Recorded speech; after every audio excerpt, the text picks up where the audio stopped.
하나님의 은혜가 여러분들 가운데 함께 하시기를 주님의 이름으로 축원합니다. 우리 옆에 분들에게도 멀리서라도 눈빛을 마주하면서 인사를 좀 나누시죠. 반갑습니다. 사랑합니다. 예.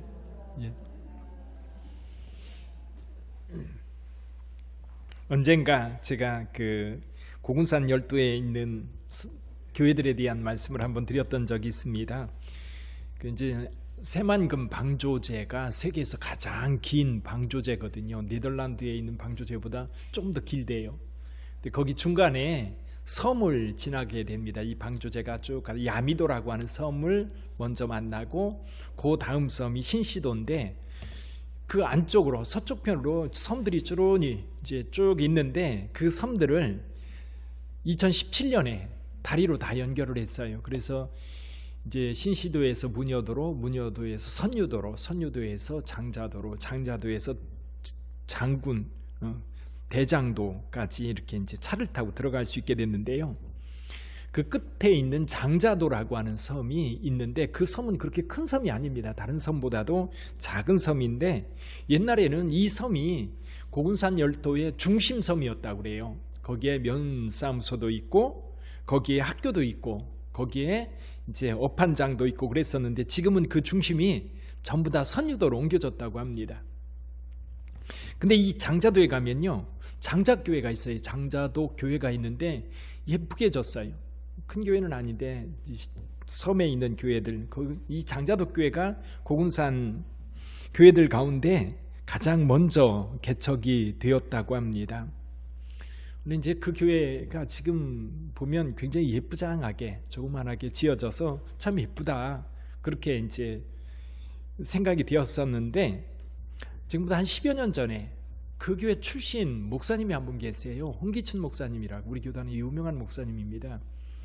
원래 이제 군산에서 학교를 다니면서 중동교회를 다니고 그리고 서울신학대학에서 공부하고 미국으로 유학 가서 거기서 공부를 하면서 목회를 지금 하고 계신데 이분이 한 10여 년 전에 군산에 이제 부흥회를 오신 거예요. 부흥회를 오셔서 부흥회를 하면서 이 장자도 교회 성도님들을 다 초청했다고 합니다.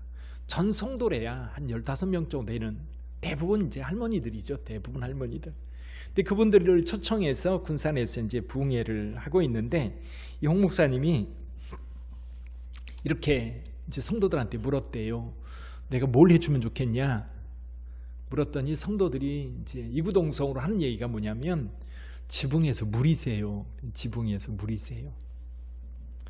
그러니까 그럼 교회를 지읍시다. 그렇게 이제 목사님이 이야기하는 거예요. 이제 할머니 권사님들이 서로 얼굴을 보면서 어떻게 교회를 져? 그런 표정을 지으니까 목사님이 하시는 말씀, 교회는 돈으로 짓는 게 아닙니다. 기도로 짓는 겁니다. 그러면서 그 자리에서 1,000만 원을 헌금해 준 거예요. 교회 지으라고. 그러니까 그 소식을 들은 이제 중동교회 성도들도 십시일반 헌금을 해가지고 그때 당시 300만 원 정도를 주면서 이제 교회 지붕 올려라. 이제 교회를 지어야 된다는 이야기가 돌면서 이제 그 교회 출신뿐만 아니라 그 동네 장자돌이 그 동네 출신 이제 청년이었던 학생이었던 사람들이 아름아름해가지고 다 헌금을 해준 거예요. 그래서 교회를 다 짓고 나니까 50만 원이 남더래요. 처음에는 어떻게 짓느냐고 고민을 했는데 다 지은 거지. 근데 사실 여기에 물론 이제 여러분들이 굉장히 헌신적으로 교회를 섬기는 분들이 계신데 그 중에 한 분이 고미녀 권사님이라고 하는 분이 계세요. 고미녀. 원래 어렸을 때는 예쁜이었다고 그래요. 그러다 이름을 좀 바꿔서 고미녀로 했는데 늘 자신도 이제 인터뷰를 하면서도 원래 미녀라, 이름도 미녀라고, 미녀인데 어떡하냐고 그러면서 인터뷰를 했다고 그래요. 이제 교회 옆에 살았는데 그 옆에 이제 바다 풍경이라고 하는, 지금은 펜션이 있어요. 바다 풍경이라는 펜션이 자기 친정집이래요. 그 옆에가 교회거든요. 그러니까 어렸을 때부터 교회 가까이서 살았던 거예요. 근데 실제로 교회를 적극적으로 다니기 시작한 거는 큰아들이 어렸을 때 교회를 가면서 엄마 손 끌고 교회를 다니기 시작한 거예요. 그렇게 해서 교회를 다니게 되었는데 정말 열심히 교회를 섬겼다고 그래요. 이제 이분이 이제 늘 했던 것 가운데 한 가지가 종치는 거예요. 시골 교회는요 종지기가 있습니다. 혹시 아세요? 종지기가 있어요. 그래서 새벽이 되면 그 시간이 정확해야 돼요. 늦잠 자면 안 됩니다. 꼭 그 시간에 나가서 종을 치면 동네 사람들 다 그 종소리 듣고 사는 거예요. 아, 새벽이 됐구나. 옛날에 시계도 없을 때, 라디오도 없을 때, 그런 때에 이 종소리가 하루를 시작하는 그 신호였지요. 오래도록 이 고민여 권사님이 종을 쳤는데 이 종지기 했던 것이 자녀들에게 큰 축복으로 온 것 같다, 그렇게 고백을 합니다. 뿐만 아니라 이분은 11조 생활을 아주 철저하게 했다고 그래요. 원래 섬처녀들은요, 이 고민여 권사님 이야기를 쓴 책에 보면 그런 얘기가 나와요.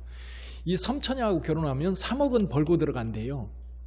무슨 얘기인가 했더니 워낙 부지런해서 이 섬처녀들하고 같이 살면 그 집이 일어나는 건 금방이라는 거예요. 근데 본인도 그렇게 열심히 살았던 거예요. 멸치잡이 뿐만 아니라 이 섬섬 다니면서 장사도 하고 그렇게 살다 보니까 얼마나 바쁘겠어요. 그럼에도 불구하고 교회를 섬기는 일만큼은 최선을 다했다고 그래요. 그러니까 늘 이제 자기 일에 바쁘면 교회 섬기는 일이 늘 뒷전이었는데 이분에게는 가장 우선적인 것이 뭐냐면 교회 섬기는 일. 그러니까 11조 하는 일, 종치는 일, 교회 섬기는 일은 그의 삶의 전부였던 거예요. 이제 그러다가 이제 큰아들이 동네에서 소문난 착한 아들이었던 거예요. 그렇게 성실하고 그렇게 착한 아들.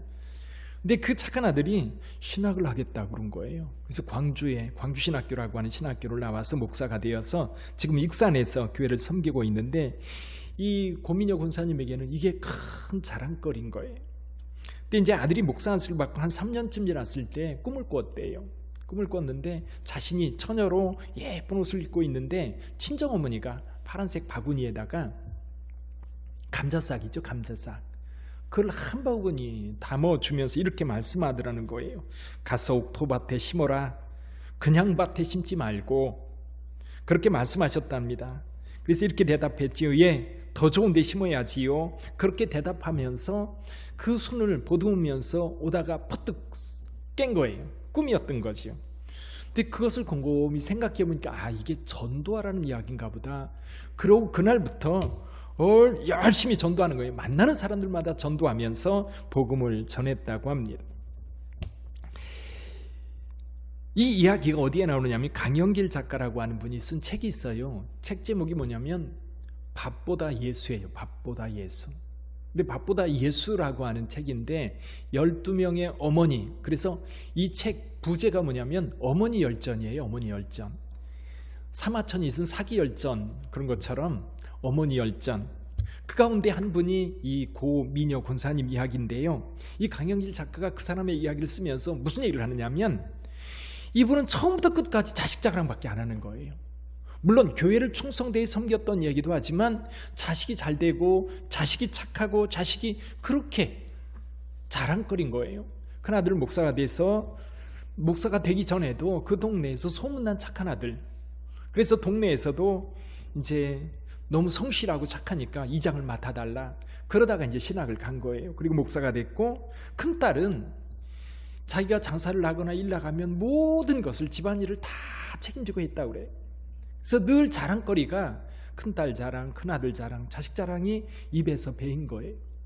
그래서 강영길 작가가 이 사람의 이야기를 쓰면서 하나님 앞에 물었대요. 왜 하나님께서 이 사람을 만나가지고 자식 자랑만 듣게 했을까?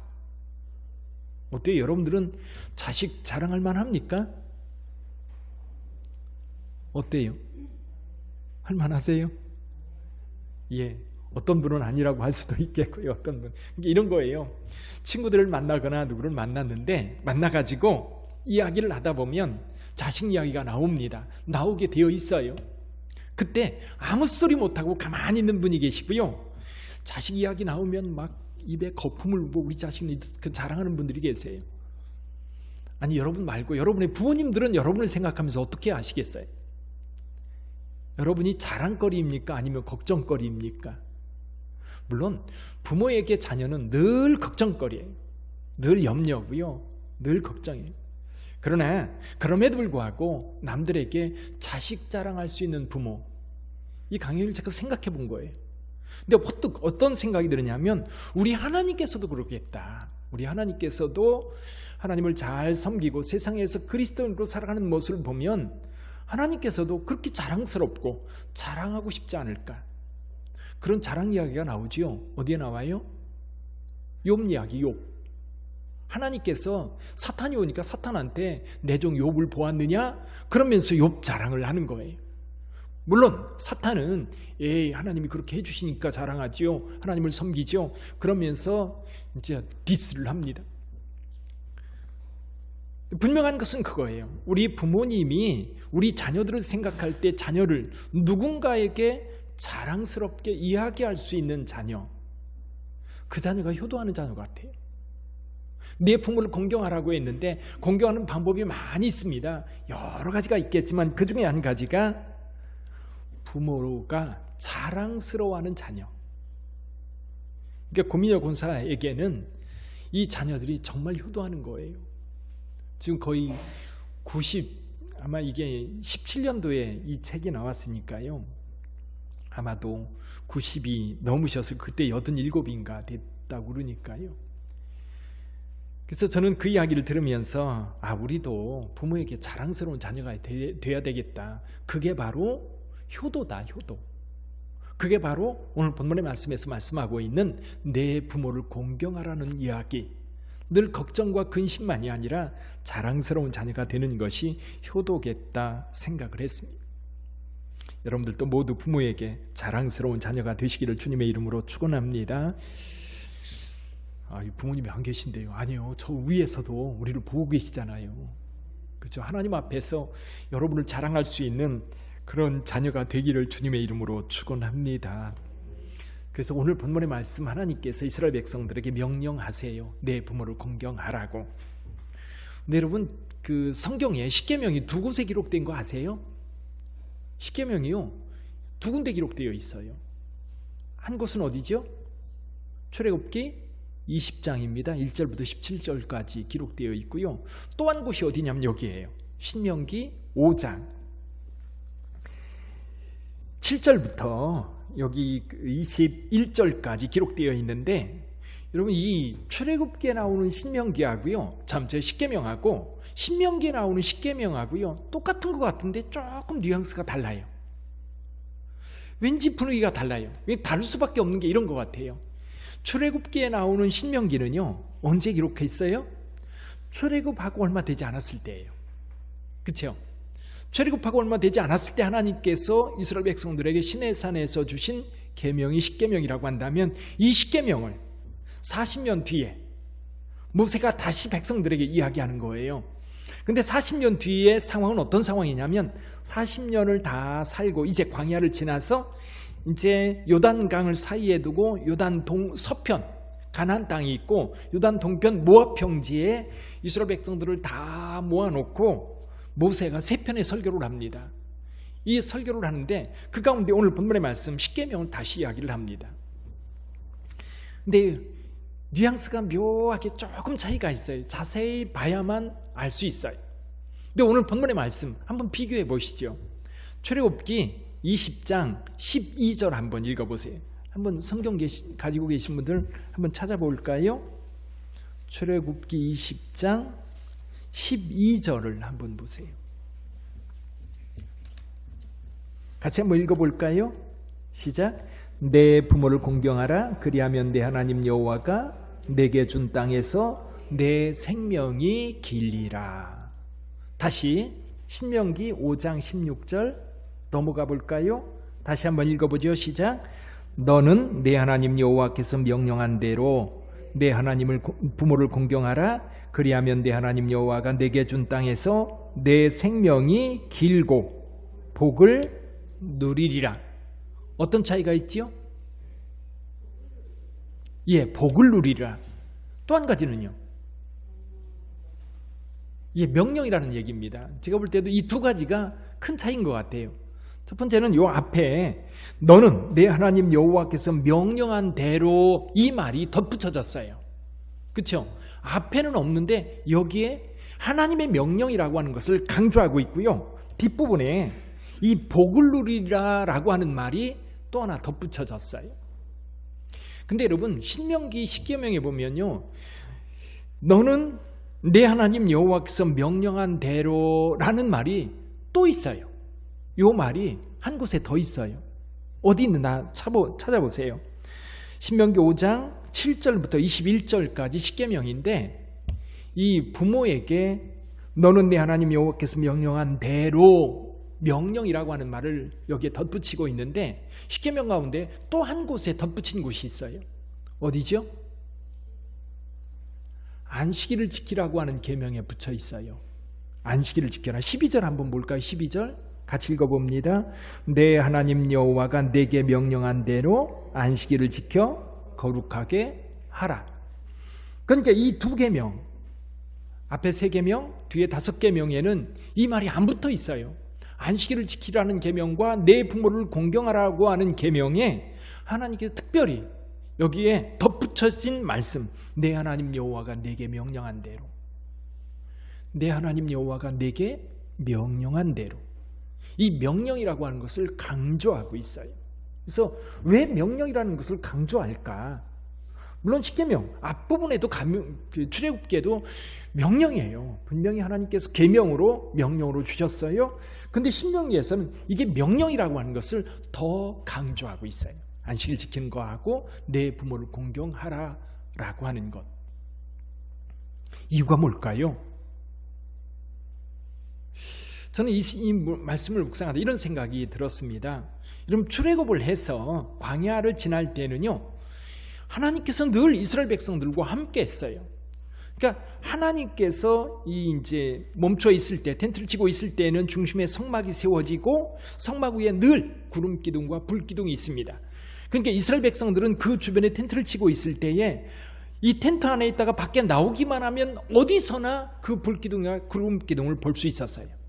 그리고 이 성막도 다른 텐트보다 월등히 컸기 때문에 이 성막도 어디서 보아도 분명하게 보였어요. 그리고 행진할 때에도 구름 기둥이 늘 앞서갔습니다. 이스라엘 백성을 인도해 갔고요. 그리고 이 행군 중간에는 이 법궤를 맨, 그리고 이 성막을 맨 제사장들, 레위인들이 쭉 따라가는 모습을 늘 이스라엘 백성들은 보았던 거예요.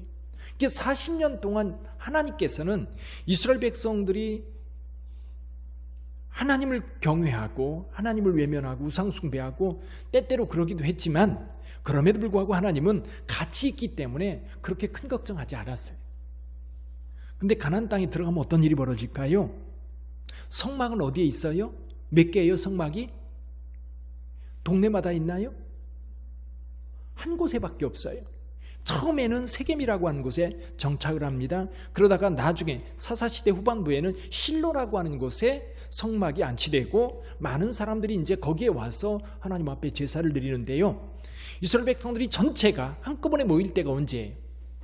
하나님께서 분명히 3번 내게 와서 보이라고 그랬어요. 유월절, 오순절, 초막절, 1년에 3번만 성막이 있는 곳에 와서 그들은 제사를 드리고 하나님 앞에 예배를 드렸던 겁니다. 그러다 보니까 가나안 땅에 들어가면 꼭 어떤 현상이냐면 부모를 떠나는 자녀 같은 거예요. 여러분들도 여러분 자녀들이 집을 떠날 때, 부모를 떠날 때가 언제예요? 결혼할 때는 나중입니다. 여러분들이 자녀들이 처음으로 집을 떠날 때 가만히 생각해 보면요, 학교 갈 때, 그렇죠, 대학에 들어갈 때 떨어집니다. 그러면 집에 부모랑 같이 있을 때는 좀 말썽을 부려도, 조금 말 안 들어도 눈앞에 있으니까요, 그리고 저녁이면 또 들어오니까요, 그렇게 크게 걱정하지 않습니다. 근데요, 자녀가 먼 곳으로 떠나 있으면 통제가 안 되는 거예요. 그렇죠? 통제도 안 되고 어떻게 해야 될지 모르는 거예요. 제가 처음 우리 아이를 유치원 보낼 때가 생각나요. 유치원. 이제 만 4살 됐어요. 만 4살 돼서 이제 가방 매서 유치원을 보냈는데, 저희 집에서 나와가지고 좀 큰 도로 옆을 따라서 한 걸으면 5분도 안 걸릴 거예요. 어른 걸음으로는. 나와서 쭉 이제 데리고 이제 유치원까지 데려다 줍니다. 몇 번 데려다 주다가 한 2주, 3주 정도 데려다 주다가 이제 조금씩 떼놓는 거예요. 그 다음에는 전 입구에서 아니면 교회, 그 아현 감리교회였는데 교회 입구에서 알아서 가라. 그러고 뒤로 이렇게 보는 거예요. 그러면 뒤도 돌아보지 않고 아장아장 걸어가지고 가서 유치원 올라가는 그 길로 올라갑니다. 그러면 이제 점점 떼놓는 거예요. 그러다가 이제 나중에 혼자 보내는 거지요. 처음에는요, 진짜 제가 잘 가나? 그리고 뒤따라가 봤어요. 근데 딴 데로 간 거 잘 가더라고요. 그래서 그러니라 했는데 나중에 보니까요, 조금 커서 골목을 하니까 이 골목 안 다닌 데가 없더라고요. 그러니까 저는 어떤 생각을 했어요? 알아서 그 길로만 가겠지 그랬는데 나중에 보니까 그랬어요. 이제 자녀들이요, 집을 떠나면 그때부터 부모의 통제를 벗어나는 거예요. 그럼 통제를 벗어날 때에 부모들이 하는 얘기가 있어요. 몇 가지는 아주 철저하게 다짐하게 합니다. 당부합니다. 여러분들에게는 그게 뭐예요? 물론 술 친구들, 또 뭐 나쁜 친구들, 또 뭐 공부하는 거 여러 가지에 대해서 이야기를 하겠지만 어쨌거나 부모로서 자녀들이 부모 곁을 떠나서 멀리 있을 때 반드시 지켜야 될 거에 대해서 부모들은 강조에 또 강조를 할 거예요.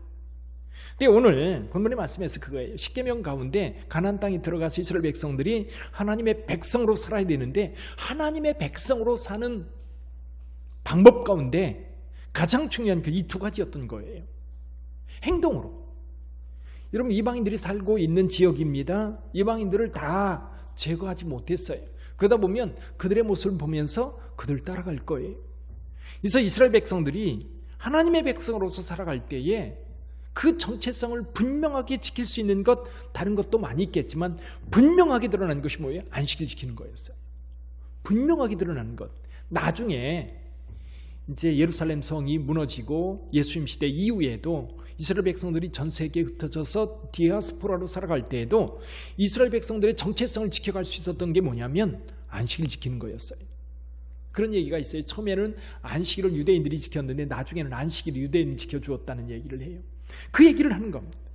또 한 가지가 뭐예요? 내 부모를 공경하라는 거예요. 그런데 안식일을 지키는 거에 대해서는 하나님의 백성의 어떤 정체성이라고 한다면 여기 내 부모를 공경하라고 하는 말씀에는요, 내가 그 땅에서 오래도록 복을 누리며 살 거라고 말씀하고 있어요. 그게 무슨 얘기냐면 안식일은 하나님의 백성의 정체성을 이야기한다면 부모를 공경하는 것은 그 땅에서 복 받으며 사는 방법이다, 그거예요. 그 땅에서 복을 누리면서 오래도록 살아갈 수 있는 방법이 뭐냐? 내 부모를 공경하라는 거예요. 왜 내 부모를 공경해야 복을 받습니까? 자, 여러분 주변을 가만히 생각해 보세요. 부모에게 못된 짓 하는 자녀들 잘 되는 경우 봤어요? 한번 생각해 보세요. 여러분 부모에게 정말 효도하고 정말 부모를 존경하고 귀하게 여기는 자녀들이 세상에서 잘못되는 경우 보셨어요? 악한 길로 가서 조폭이 되고 또 세금탈러하고 악을 행하는 그런 사람으로 되는 경우 보셨어요? 아니요. 물론 뭐 어떤 희귀하게 그런 경우도 있긴 있겠지요. 그러나 대부분은요, 부모에게 공경하는 자녀들이 복을 받고요, 부모에게 못되게 하는 자녀들 세상에서 잘 안 돼요. 잘 되는 경우를 못 봤어요. 결국 하나님께서 내 부모를 공경하라고 하는 이 말씀, 이걸 명령이라고 강조하면서 뒤에 덧붙인 말씀이 뭐냐면 그 땅에서 내 생명이 길고 복을 누릴 거라는 거예요. 그러니까 이 땅에서 부모를 공경하는 것은 복받는 방법 중에 한 가지인 줄 믿습니다. 복받는 거예요. 그럼 왜 부모 공경이 복을 받는 것일까요? 저는 그런 생각을 해봐요. 부모를 공경하는 것이 왜 우리에게 복이 되죠? 여러분 그게 뭐라고 생각했어요? 물론 부모의 가르침이라고 하는 것이 있어요. 부모의 가르침에 순종하고 따르면 부모가 자녀가 잘못된 길로 인도하는 경우는 거의 없어요. 부모는 자녀가 잘 되기를 바라는 것이 부모의 마음이에요. 여러분 그러시죠? 우리 부모 생각하지 말고요, 여러분이 여러분의 자녀를 키우면서 생각해 보세요. 내 자녀가 어떻게 되기를 원하는가? 그러니까 자녀에게 잔소리하는 거거든요. 화도 내고 소리도 지르고 또 때로는 매도 되고 그러면서 자녀들에게 이야기하는 것, 그게 뭐냐면 본질적으로 자녀가 잘 되기를 원하는 거예요. 그러니까 자녀가 잘 되기를 원하는 그 부모의 마음을 알고 그 부모의 뜻을 따라서 부모의 말씀을 존중하고 그 말씀대로 살아간다면 잘 되지 않을 수가 없죠. 그렇지 않습니까? 잘 되지 않을 수가 없어요. 근데 또 한 가지는 문제가 뭐냐면 이런 거예요. 부모를 공경하고 부모를 귀히 여긴다고 하는 것은 부모로부터 우리는 세상에서 가장 많은 것을 받아요. 나실제, 괴로움 다 잊으시고 또 기르실 때 밤낮으로 애쓰는 모습, 진자리 마른 자리 갈아내면서 자녀들 돌봤던 것. 근데 그 부모의 마음은, 여러분 저희 부모도 그래요. 제가 한갑이거든요 올해. 근데 여전히 저희 부모님이, 저희 어머님은 제 걱정해요. 그러면서 전화드리면 그래요. 목사님 밥은 드셨어요? 저희 어머니가 하시는 말씀이에요. 밥 안 챙겨 먹을까봐. 그렇죠. 그렇죠. 근데 그 마음은, 이게 부모가요, 20대든 부모가 40대든 부모가 80대든 또 자식이 애기든 자식이 10대든 자식이 20대든 자식이 한갑이 되었든 부모 마음은 똑같은 것 같아요. 그렇죠? 근데 부모에게 효도한다, 부모를 공경하고 존경한다는 얘기는 뭐냐면 그 부모의 수고를 안다는 거예요. 그 수고에 대해서 내가 감사해야 하는 것이 효도예요. 실은 존경하는 거예요. 감사를 모르면요 불행합니다. 부모에 대해서도 부모가 우리를 위해서 무엇을 행하셨는지에 대해서 우리가 안다는 얘기는 뭐냐면 그 은혜에 대해서 감사로 반응한다는 얘기거든요. 그러니까 부모를 존경하는 사람, 부모를 공경하는 사람들은요 그 마음 자체가 이미 행복이에요. 행복. 할렐루야. 그 마음이 행복으로 채워져 있는 거예요. 근데 부모에 대한 원망, 부모에 대한 미움, 이런 것들은 부모를 통해서 상처받고 힘든 경우도 있거든요. 그런 경우에는 불행한 거예요. 정말 불행하고 힘들 수밖에 없는 거예요. 사랑하는 성도 여러분, 부모를 공경한다고 하는 것은 부모에게서, 부모들 통해서 우리가 받은 그 은혜, 우리가 받은 그 돌봄, 이 모든 것에 대해서 감사하는 그 마음이 바로 공경이거든요. 그러다 보니까 그 마음 속에 당연히 복을 받을 수밖에 없는 겁니다. 더 나아가서요, 우리 부모를 있게 한 생명의 근원 대신 하나님께로 나가는 통로가 되는 거예요. 그러니까 결국 부모를 공경하는 자들이 하나님을 온전히 예배할 수 있고 하나님을 온전히 공경할 수 있게 되는 겁니다.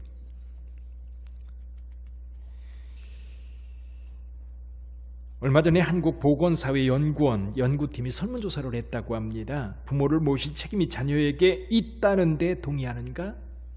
부모를 모실 책임이 자녀에게 있다고 하는 것에 대하여 동의하는가? 동의한다 23%, 반대한다 41%, 난 잘 모르겠다 36%. 근데요, 잘 모르겠다 36%도 아마도 대답하기 좀 그러니까 모른다고 대답했던 것 같아요. 실제로 부모를 모실 책임이 자녀에게 있다라고 하는 것에 긍정적인 사람은 20% 조금 넘는 거예요. 우리 자녀들 가운데 대부분은 나는 우리 부모님 모실 책임이 없다라고 생각을 하는 거지. 물론 이게 효도를 하는 것에 대해서 대변하는 건 아니겠지만 어쨌거나 사실은 우리 시대에 부모님에 대한 어떤 존경, 공경, 그런 거는 우리 사회에 점점 멀어져 가고 있는 상황이에요. 그럴 때 우리 기독교인들은 이것을 하나님의 명령으로 받아서 하나님의 명령으로 내 부모를 공경하는 자리로 나가야 된다는 거지요. 결국 그게 복을 누리는 건 거예요. 사랑하는 성도 여러분, 내 부모를 공경하라고 하는 이 명령을 받들어 행하시기를 주님의 이름으로 축원합니다. 명령이기 때문에 행하세요. 또 한 가지는 여러분들이 세상에서 복받고 세상에서 생명이 오래도록 유지되는 비결이기도 한 거예요. 그래서 우리 하나님은 우리에게 부모를 공경하라고 명하는 이유는 우리가 잘 되는 것을 주님께서 보고 싶은 거예요. 우리가 행복하게 사는 것을 주님께서 보고 싶은 거예요. 우리가 행복하게 살고 감사하며 살고 즐겁게 살 수 있는 방법이 내 부모를 공경하라고 하는 이 말씀 속에 있다는 거지. 그래서 우리는 존재의 근원에 대해서 감사하고 그리고 그분을 존경한다면 결국 그것은 신앙으로 같이 이어져 갈 수 있는 것. 우리 부모로서 자녀들에게 해줄 수 있는 것 많습니다. 또 많이 해왔어요. 그러나 우리 자녀들은 부모에게 해줄 수 있는 것이 별로 없는 것 같아요. 우리 낀 세대잖아요. 우리 자녀도 있고 우리 위에 부모도 있습니다. 근데 낀 세대이면서도 가만히 생각해 보면 자녀에게 해주는 거 10분의 1만 부모에게 해줘도요, 세상에서 효자 소리 들어요. 효녀 소리 들어요. 근데 참 이상하지요. 자녀에게는 모든 것을 쏟아서 해가면서 역으로 부모에게는 이게 안 되는 거예요. 내가 부모이면서 자녀가 말 안 듣는 모습을 보면서도 우리 부모님을 향해서 그 모습 생각하면서 나는 우리 부모님에게 어떻게 해야 되나, 그런 생각을 못하는 게 우리 모습인 것 같아요. 그래서 저 여러분들에게 하나님이 명하시는 거예요. 명령인 줄 믿습니다. 그리고요, 우리 부모님이 이 땅에 지금 안 계시고 저 하늘나라에 계셔요. 마찬가지입니다.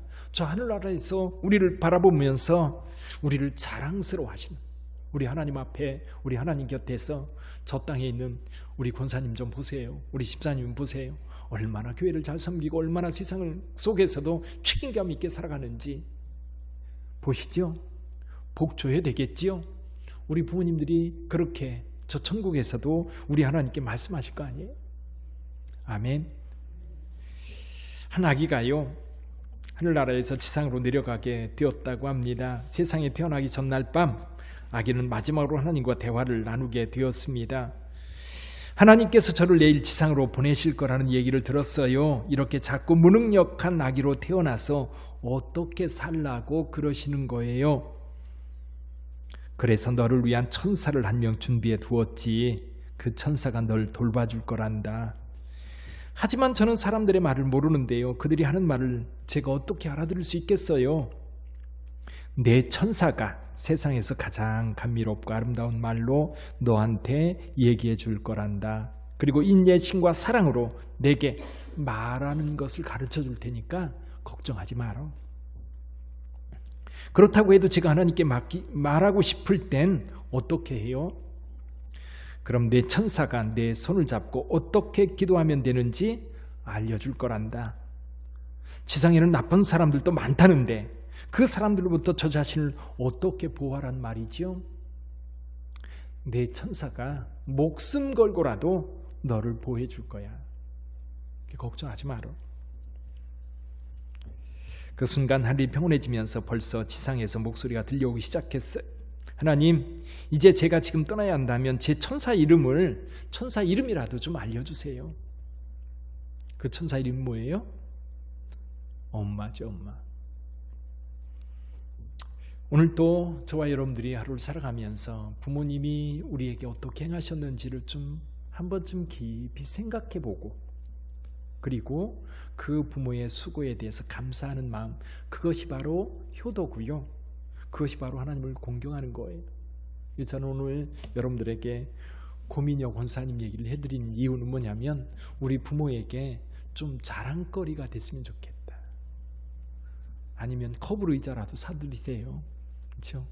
그래서 우리 자녀들이 내게 이렇게 한다고, 또 이렇게 살아간다고 좀 우리 친구들에게 자랑할 수 있는 우리 부모님이 되게 해주셨으면 좋겠어요. 기도하겠습니다.